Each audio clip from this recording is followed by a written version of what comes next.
দোস্তদের নিয়ে চলে আসলাম আমার এই মামাতো ভাই হাসানের কর্মস্থলে।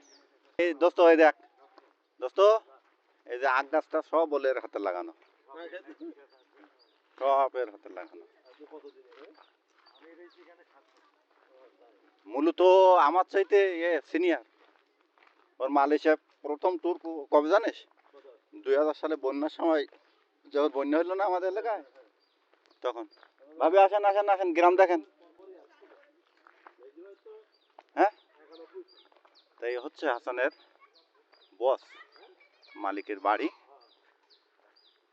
মালয়েশিয়ানরা মূলত একটু গ্রাম অঞ্চলে থাকতে ভালোবাসে, নিরিবিলি থাকতে ভালোবাসে। তবে এদের কালচার হচ্ছে গাছ, গাছ অবশ্যই লাগাতে হবে।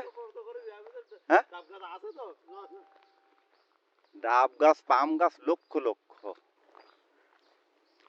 এক একজন মানুষের পছন্দ এক এক রকম। তা আমার এই দোস্তরা মালয়েশিয়াতে আসার সাথে সাথে ওদের আমার কাছে আবদার ছিল যে ওরা গ্রাম দেখবে। শহরের অট্টালিকা, রাস্তাঘাট, শপিং মল, এগুলো ওদেরকে খুব একটা টানেনি। ওদের ইচ্ছে প্রাকৃতিক পরিবেশ, সৃষ্টিকর্তার সৃষ্টি কেমন, পাহাড়, নদী, সাগর, গাছপালা, এগুলো দেখবে। তো আজকে নিয়ে আসলাম গ্রামে। তো ওদের সাথে সাথে আপনারাও দেখতে থাকুন, আশা করছি ভালো লাগবে। তো চলুন যাই গ্রাম দেখি। দেখেন ভাবি, গাছের ডাব দেখেন।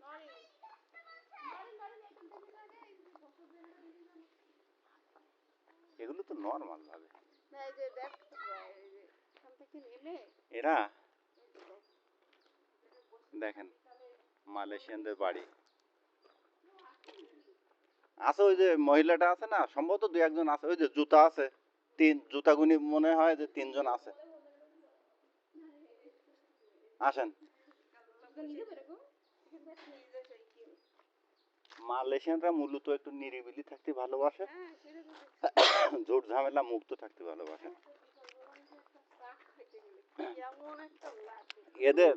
এদের হয়তো শহর বন্দরে বিজনেস আছে, দোকানপাট আছে, কিন্তু অবসর সময়টুকু ওরা হয়তো 2-3 দিনের জন্য এখানে এসে বসে থাকে। আচ্ছা, আমাদের দেশে একটা কিন্তু এই কথা প্রচলন আছে যে আবহাওয়া, এই মোবাইল নেটওয়ার্কের কারণে গাছে নারকেল হয় না। তো মালয়েশিয়াতেও তো মোবাইলের নেটওয়ার্ক আছে, এখানে নারকেল হয় কিভাবে? দেখেন তো, দেখেন কি পরিমাণ। খুবই সুন্দর জায়গা। ছাগল। আসসালামু আলাইকুম। আসসালামু আলাইকুম। নহিন, এটা কোথায় ছাগল পালছে রে? Kawan mea oi dari Bangladesh mau visit jalan-jalan.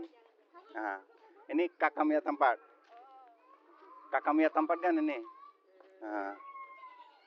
Oke. Kak, kita mau tengok sana. Oke. Babi asen. Kambing birana. Assalamualaikum Bang. Birana. Alhamdulillah. Berapa? 1, 2? 2. আলহামদুলিল্লাহ, 2টো ছাগলের বাচ্চা হয়েছে। বড় বড় ছাগল এখানে। এই যে এর ভিতরে, এই যে ছাগল। ওই যে আমার দোস্ত ছোট মেয়ে। কে হলো? কে হলো? কি চোখ জ্বলে? হালকা যে কান্নার আওয়াজ শুনতে পাচ্ছেন, ওটা হচ্ছে আমার দোস্ত ছোট মেয়ে। আমার মামাতো ভাই হাসান আমাদের আপ্যায়নের জন্য পাঠাচ্ছিল ডাব, আর ডাব পড়েছে হালকা স্যাঁতসেঁতে কাদার উপরে, আর সেখান থেকে কাদা ছটকে গিয়ে ডাইরেক্ট আঙ্কেলের চোখের ভিতরে। এখন বুঝতেই পাচ্ছেন যে কি অবস্থা। এই যে হাসান, ক কেজি? দেখেন কাহিনী। হ্যালো, এ তো বন্ধ করতে আগে তো ডাইরেক্ট বুগা বুগা রে। কামড়াবে নাই। মালয়েশিয়ায় ছাগল বা গরু পর্যাপ্ত পরিমাণ বড় হয়, তার কারণ হচ্ছে এখানে খাদ্য খাবারের অভাব নেই। তাছাড়া থাকে প্রায় উন্মুক্ত ছাগলগুলো দেখছেন, এই ছাগলগুলো দেখাশোনা করে আমাদের হাসান। এরা বেশিরভাগ খায় হচ্ছে পাম বাগানের পাতা। যাই হোক, আমরা গ্রামটা ঘুরছি, বিশেষ করে ভাবি মানে চঞ্চলের ওয়াইফ খুবই খুশি, তার ইচ্ছা ছিল গ্রাম দেখবে, কিন্তু এই মুহূর্তে আমরা আছি একটু ব্যস্ত। চঞ্চলের মেয়ে, ছোট মেয়ের চোখে কাদা ঢুকেছে ডাব পাড়তে গিয়ে, একটু আগেই বললাম, কান্নাকাটি করছে। এমনিতে খুবই মিশুক, একেবারে পরিচিত অপরিচিত সবার সাথে খুবই মিশুকভাবে চলাফেরা করে। এই জন্য হাসান গিয়েছিল ডাব পাড়তে, হাসানের পাশ গিয়েই এই দুর্ঘটনা। যাই হোক, তারপরেও আনন্দ করতে হবে। তো আমরা ডাব খাবো। দেখেন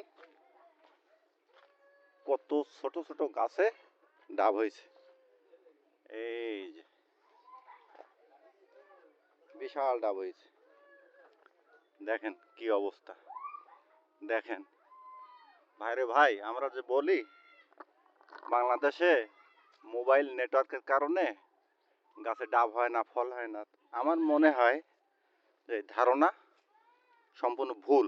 কারণ হচ্ছে মালয়েশিয়াতেও তো মোবাইল নেটওয়ার্ক আছে। আমার যতটুকু মনে হয় সঠিক পরিচর্যা করা হয় না, প্লাস কিছুটা আবহাওয়ার কারণে, নট অনলি নেটওয়ার্ক, আবহাওয়ার কারণেও হয়তো বা আমাদের দেশের এই পরিবেশ পরিস্থিতি হতে পারে, ফলাদির ধারণ ক্ষমতা কমতে পারে। হ্যাঁ,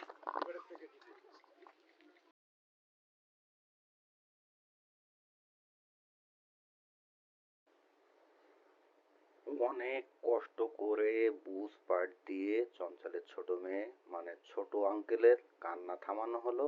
এখন হচ্ছে আমাদের ডাব খাওয়ার পালা।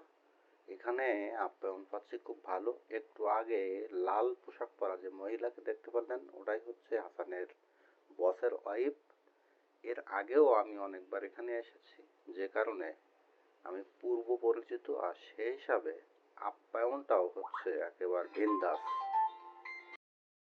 হাতির বাচ্চা, এই যে কাটার খা। হ্যাঁ হ্যাঁ, হাতির বাচ্চা মা। ওই পাশে বড় আসো, আরো আছে কাটেন ওকে এর চাইতে বড় ওই পাশে। বেশি দিছি 10টা চল দেখে এখানে দে দোস্ত, ডাকিস নে, আত্মীয় হয়েছে।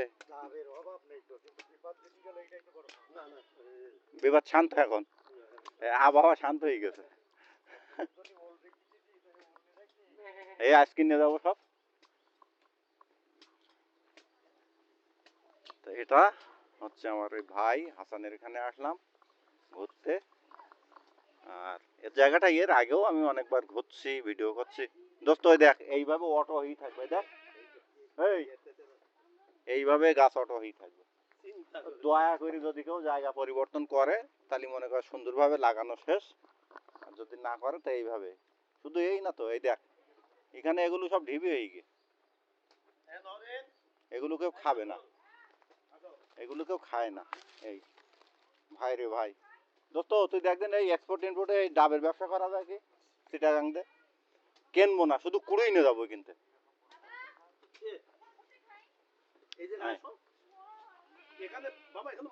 ঠান্ডা আবহাওয়া খুব সুন্দর লাগবে এই জায়গা।